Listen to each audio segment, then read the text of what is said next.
Good morning, student. Today we are start our next video related to subject socialism in Europe and the Russian Revolution.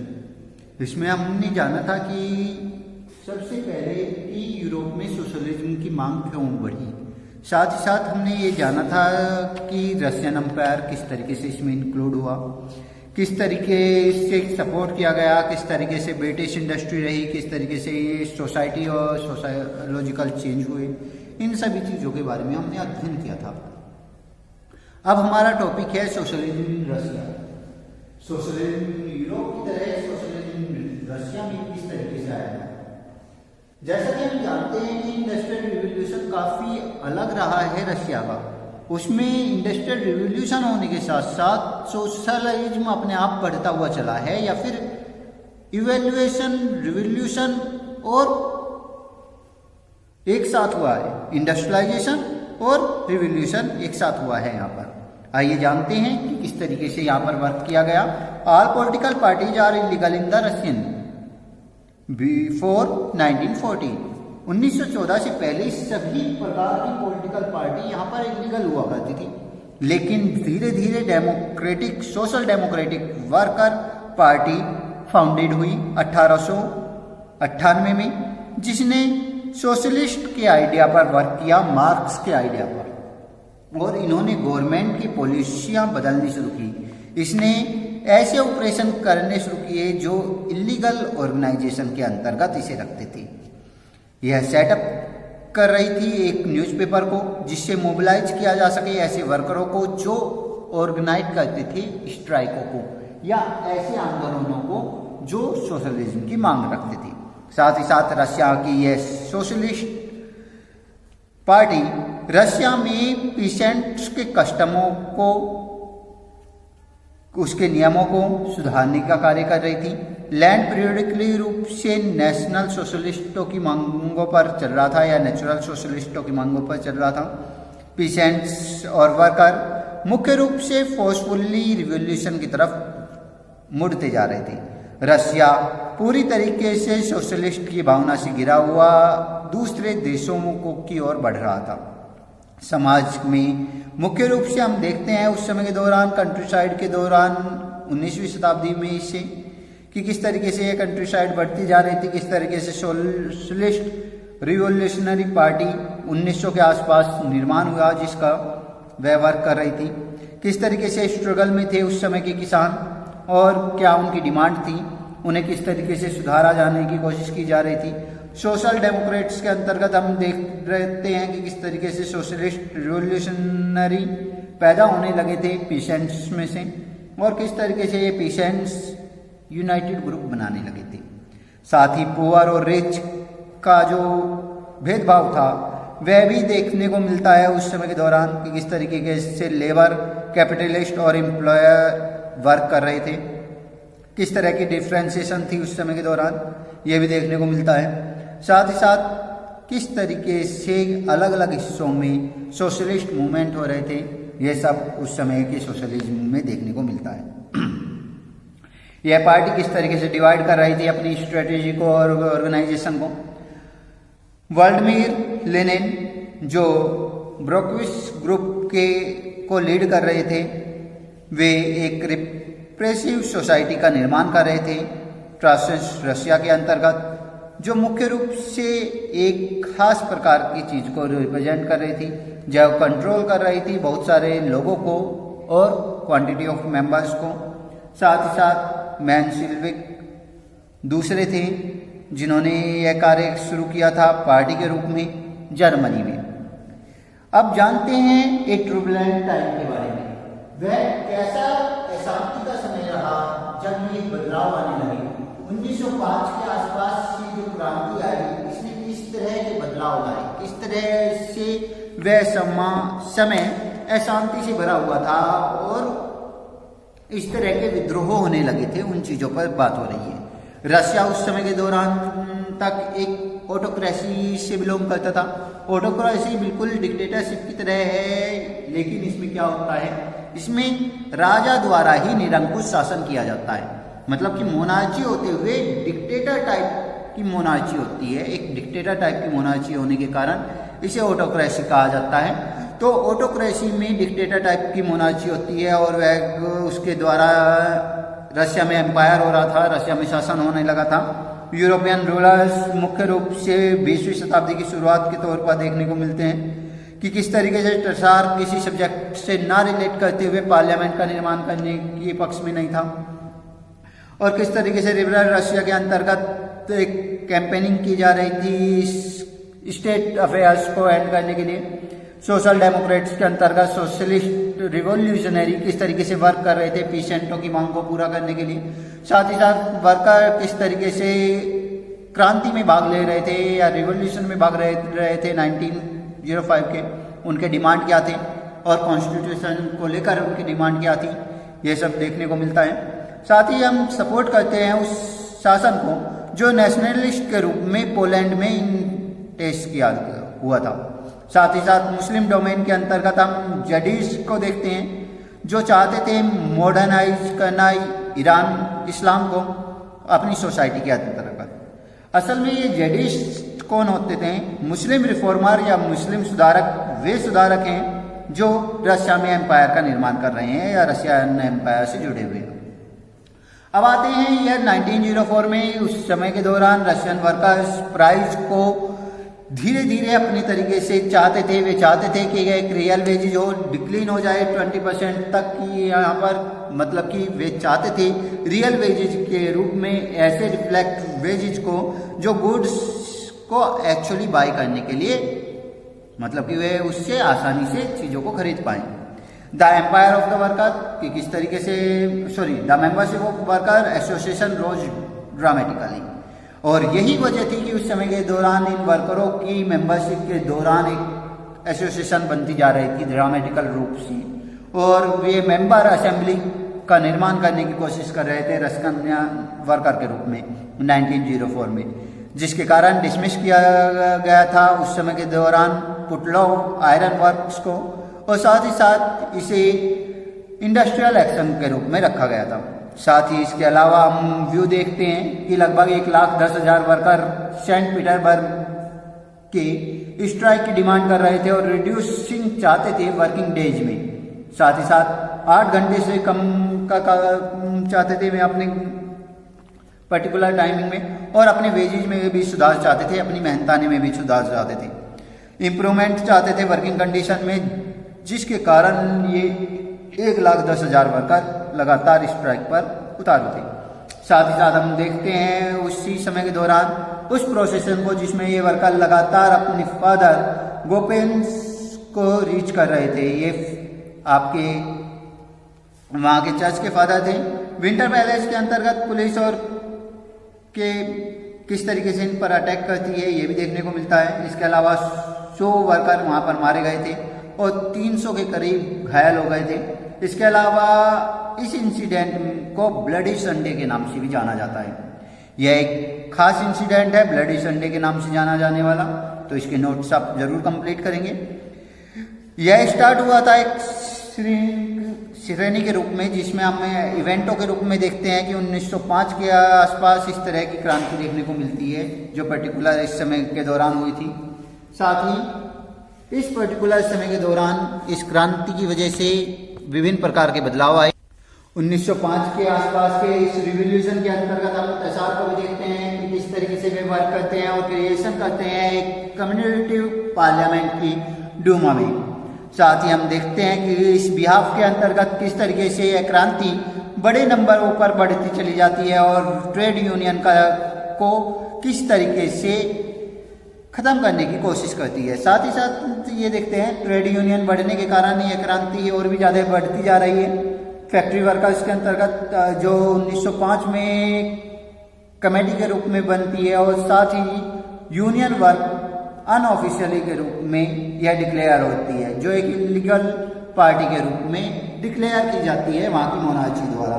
इसके अलावा भी हम देखते हैं several रिस्ट्रिक्शनों को अलग अलग पैलेसों पर, जहाँ पर हम पॉलिटिकल एक्टिविटी देखते हैं टेसार द्वारा किस तरीके से डिसमिस की जाती है फर्स्ट डूमा को, जो 75 दिन तक ही चली थी, 75 डेज तक की चली थी, और री इलेक्टेड किया जाता है सेकंड डूमा को 3 महीने के अंदर अंदर, जिसके अंतर्गत वह देखता है कि किस तरीके से नए क्वेश्चन उसके सामने आते हैं अथॉरिटी के, और किस तरीके से रिड्यूशन चाहते हैं वे एक मोनार्ची की पावर से।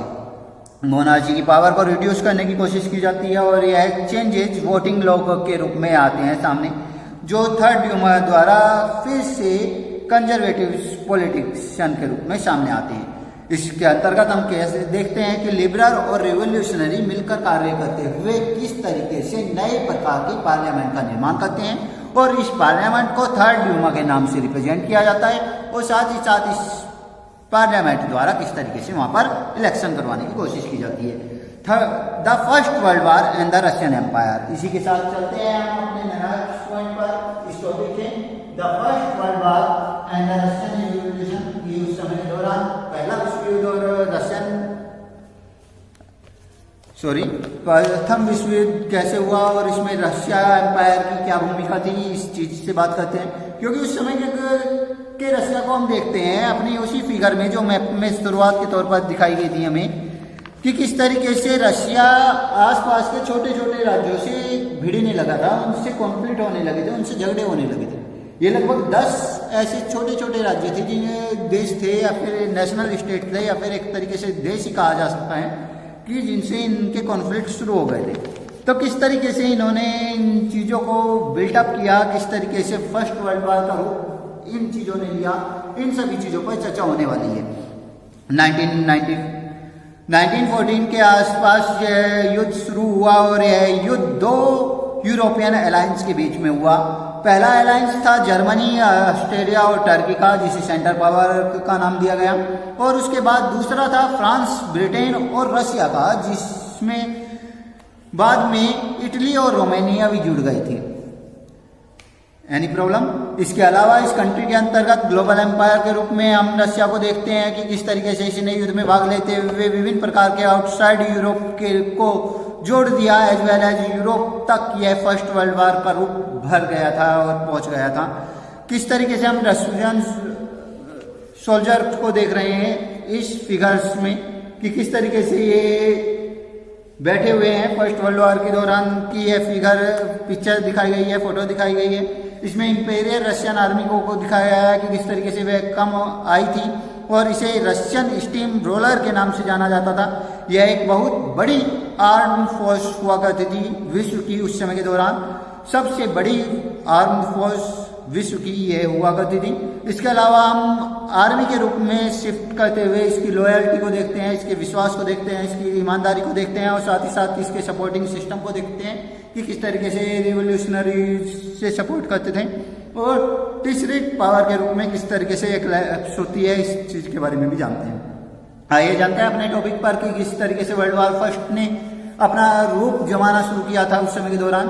इन Russian the war was initially popular and people rallied around tsar Nicholas second. मुख्य रूप से रशिया के अंतर्गत होने वाली यह युद्ध काफी फेमस रहा लोगों के बीच, और यह प्रसार निकोलस सेकंड के इर्द गिर्द ही घूमता रहा। इसमें देखने को मिलता है कि युद्ध किस तरीके से कंटिन्यू हुआ।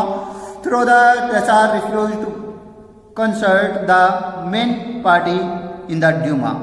शुरुआत में प्रसार ने साफ मना कर दिया था कि किस तरीके से वह रिफ्यूज करता है उस तरह के कंसर्ट को जो ड्यूमा की पार्टी द्वारा बनाए गए हैं, जिसके सपोर्ट में वह थिन एंटी जर्मन स्टेटमेंट को रन आउट करने की कोशिश करता है, as can be seen in the renaming of Saint Petersburg. और इसे वह सेंट पीटरबर्ग को रीनेम करते हुए कहता है ए जर्मन नेम पर, इसका नाम रख जाता है पोर्टोगार्ड्स।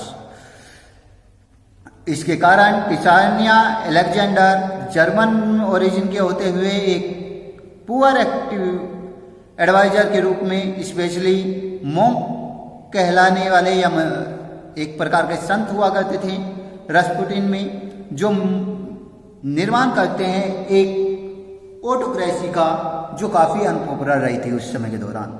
साथ ही हम फर्स्ट वर्ल्ड वॉर के रूप को देखते हैं ईस्टर्न फ्रंट के अंतर्गत, जहां पर हम देखते हैं कि वेस्टर्न फ्रंट और ईस्टर्न फ्रंट में किस तरीके से फर्स्ट वर्ल्ड वॉर ने अपना पैर जमाने शुरू कर दिए थे। और साथ ही साथ हम देखते हैं कि किस तरीके से वेस्ट आर्मी लगातार फाउंड कर रही थी और स्ट्रेंथ पाना चाहती थी ईस्टर्न फ्रांस से।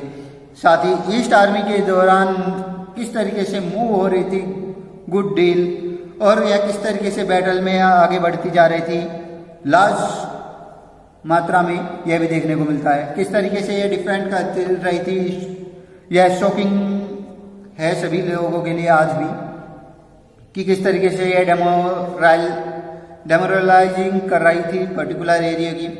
रशिया के अंतर्गत इस आर्मी में हम देखते हैं कि किस तरीके से वह बहुत बुरी तरीके से नुकसान दे रही थी किस को, जर्मनी को और ऑस्ट्रिया को। ये बिटवीन 1914 और 1916 के दौरान ये देखने को मिलता है कि किस तरीके से उन्होंने फर्स्ट वर्ल्ड वॉर के दौरान उन लोगों को नुकसान पहुंचाया था। जर्मनी और ऑस्ट्रेलिया के अंतर्गत लगभग 7 मिलियन कॉन्स्टिट्यूज मारे गए थे उस समय के दौरान 1917 में। और साथ ही साथ हम देखते हैं रशिया आर्मी किस तरीके से डिस्ट्रॉय कर रही थी क्रॉप्स को, बिल्डिंग्स को, प्रिवेंट को और एनिमी को उस समय के दौरान ये देखने को मिलता है, जिसके कारण डिस्ट्रक्शन देखने को मिलता है क्रॉप का और बिल्डिंग्स का। लगभग 3 मिलियन रेफ्यूजी देखने को मिलते हैं उस समय के दौरान रशिया के, जो इस सिचुएशन को डिसक्रेडिट करते हुए गवर्नमेंट और प्रशासन से किस तरीके से नाखुश थे। साथ ही साथ सोल्जर के रूप में हम देखते हैं कि वे क्या चाहते थे, किस तरीके से फाइट चाहते थे और उस युद्ध को किस तरीके से अंतिम कगार तक पहुंचाना चाहते थे, ये सब भी देखने को मिलता है। The war also had a service impact in the industry, और साथ ही साथ यह युद्ध किस तरीके से एक बड़ा प्रभाव डाल रहा था इंडस्ट्री पर, यह भी देखने को मिलता है उस समय के दौरान। Russia own industry was few in number and the country was cut off for other suppliers of interior goods by German control of the Baltic Sea। मुख्य रूप से रशियन इंडस्ट्री पूरी तरीके से खत्म होती हुई सी दिख रही थी, क्योंकि कंट्री से बाहर की कंट्रियों से सप्लाई के मामले में और गुड्स के मामले में, इंडस्ट्रियल गुड के मामले में उसका कोई कंट्रोल नहीं रहा था, क्योंकि जर्मनी ने कंट्रोल कर लिया था पूरे बाल्टिक सी पर। इसके अलावा हम देखते हैं इंडस्ट्रियल इक्विपमेंट के रूप में कि किस तरह से डिसइंटीग्रेशन देखने को मिलता है तेजी से रशिया में, और किस तरीके से वह यूरोप की तरफ बढ़ता है। साथ ही 1916 के आसपास हम रेलवे लाइन को देखते हैं कि किस तरीके से शुरुआत होते हुए यह ब्रेकडाउन पर पहुंचती है। एवल बॉडीज के रूप में हम मैंस को देखते हैं जो उस वक्त युद्ध के कारण बने या युद्ध के कारक कहलाए, और साथ ही साथ इस रिजल्ट को देखते हैं कि लेबर किस तरीके से शॉर्टेज में पहुंचती है। स्मॉल वर्कशॉप के रूप में जो प्रोड्यूसिंग करती है एसेंशियल रूप से चीज़ों की, और धीरे धीरे शटडाउन भी हो रही थी पर्टिकुलर चीज़ें प्रोवाइड ना होने के कारण। लार्ज सप्लाई को देखते हैं हम ग्रेन की उस समय के दौरान, क्योंकि इतनी बड़ी आर्मी को बहुत अधिक मात्रा में भोजन की जरूरत थी, तो वह जरूरतें वह अपनी किस तरीके से पूरी कर रही होगी, ये चीज़ें भी देखने को मिलती हैं। और साथ ही साथ उन लोगों की का देखने को मिलता है जो किसी भी तरीके से किसी भी इंडस्ट्री के बंद हो जाने के कारण किस तरीके से अपनी भोजन की ज़रूरतों को पूरा कर रहे होंगे, किस तरीके से ब्रेड पर, आटे पर निर्भर होंगे, किस तरीके से वह अपनी चीज़ों को कर रहे होंगे। साथ ही साथ विंटर 1916 के आसपास हम उन रेट्स को देखते हैं जो ब्रेड शॉप के आसपास होते हैं, वे कॉमन ही थे, क्योंकि सभी लोगों के पास पर्याप्त मात्रा में भोजन नहीं था। भोजन के लिए लड़ाई होना उस समय के दौरान पर्टिकुलरली एक सिंपल चेंज के रूप में आता है। साथ ही साथ हमें एक एक्टिविटी यहाँ पर मिल रही है, the year of 1916 you are general in the tsar army on the eastern front. मान लीजिए आप 1916 के आसपास एक जनरल है टसार की आर्मी के ईस्टर्न फ्रंट के। You are writing a report for the government in the Moscow. आपको एक रिटर्न रिपोर्ट लिखनी है गवर्नमेंट को मॉस्को के। In your report suggest what you think the government should do to improve the situation. आपको बताना है उस स्थिति में कि गवर्नमेंट क्या कर सकती है, किस तरीके से ऐसी परिस्थितियों में सुधार पा सकती है, किस तरीके से भोजन की समस्या से जूझते हुए इन लोगों को की समस्याओं को सुधार सकती है। तो इसमें आपको पूरे के पूरे इस व्यू को लेना है कि किस तरीके से चीज़ें बदल रही हैं, किस तरीके से भोजन की समस्या सामने आ रही है, क्योंकि पर्टिकुलर एरियो में इंडस्ट्रियलाइजेशन नहीं हो पा रहा है। इंडस्ट्रियलाइजेशन नहीं होने के कारण पर्टिकुलर बाहर के लोगों से उनका लिंक टूट गया है वर्ल्ड वार शुरू हो जाने के कारण, और साथ ही साथ यह वर्ल्ड वार किस तरीके से लोगों को नुकसान पहुंचा रही है, उन्हें पर्याप्त मात्रा में भोजन की सुविधा नहीं पहुंचा पा रही है। इसके अलावा बाहर से किसी भी प्रकार से गुड्स नहीं आ पा रही हैं। इसके अलावा बाल्टिक नामक समुद्र पर पूरी तरीके से जर्मन कंट्रोल हो जाने के कारण किस तरह की प्रॉब्लम आ रही है, इन चीज़ों को फेस करते हुए, इन चीज़ों को दर्शाते हुए आप अपनी रिपोर्ट, अपनी यह एक्टिविटी कंप्लीट कर सकते हैं। और इस एक्टिविटी को कंप्लीट करके आप इसे मेरे पर्सनल विंडो पर भेज सकते हैं ताकि मैं उसे चेक कर लूँ। नेक्स्ट हम इस लेसन के पॉइंट को लेकर चलेंगे, थर्ड पॉइंट को, द फरवरी रिवॉल्यूशन इन पोर्टोग्राड्स के फरवरी रिवॉल्यूशन को हम किस तरीके से देखते हैं। ये सेंट पीटर्सबर्ग का नया नाम है जो उस समय के दौरान दिया गया था। इस बारे में हम अपनी नेक्स्ट वीडियो लेकर आएंगे जल्दी। Okay class.